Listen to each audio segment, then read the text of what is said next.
మహమ్మద్నగర్ గ్రామ పంచాయతీ ప్రజలందరికీ నమస్కరించిన పంచాయతీ సెక్రటరీ గ్రామంలోని చెత్త బండ్లకు కానీ నీళ్ళకు కానీ చాలా ఆటంకం కలిగించి ఇబ్బందులకు గురి చేస్తూ పంచాయతీ సెక్రటరీ ఇష్టం వచ్చినట్టు పట్టించుకున్నట్టుగా నిర్లక్ష్యం వహిస్తున్నట్టు పంచాయతీ సెక్రటరీ సస్పెండ్ చేయాలని చెప్పేసి ఇదే విధంగా రాజిరెడ్డి గారికి చెప్పడం జరిగింది. ఎంపీడీఓ గారికి ఫిర్యాదు తీసుకోవడం జరిగింది. ఫిర్యాదు కూడా తీసుకొని పోయి ఏమని చెప్తే చేసుకోకుండా ఉంటేది పోకడం నడుస్తుంది పంచాయతీ సెక్రటరీ. కొందరికి మామూలు తీసుకొని పైసలు తీసుకొని పింఛన్లు రాయడం జరుగుతున్నది. అదేవిధంగా కొంతమందికి మొక్కలు చూసుకుంటే కొన్ని పనులు చేస్తున్నారు పంచాయతీ సెక్రటరీ. తగు చర్య తీసుకోవాల్సిందిగా గ్రామస్తులందరూ కూడా కోరుచున్నారు.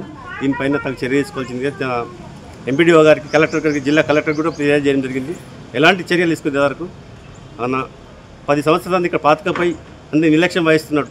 ఇవాళ చెత్త ట్రాక్టర్ రావడం లేదు, నీళ్ళు రావట్లేదు, నిర్లక్ష్యం వహిస్తూ రోడ్లు సాఫ్ చేయడం లేదు, మోరీలు సాఫ్ చేయడం లేదు, అన్ని దొంగ బిల్లు పెట్టుకుంటూ మోటార్లు 18 జెట్ పంపులు పెట్టిన వాడు ఒక జెట్ పంపుకు సక్కలేదు. ఒక కరెంట్ లేకపోతే నీళ్ళు రావడం లేకపోతే చాలా ఇబ్బంది అవుతుంది. కాబట్టి తక్షణం చర్య తీసుకోవాలని కోరుచున్నాం.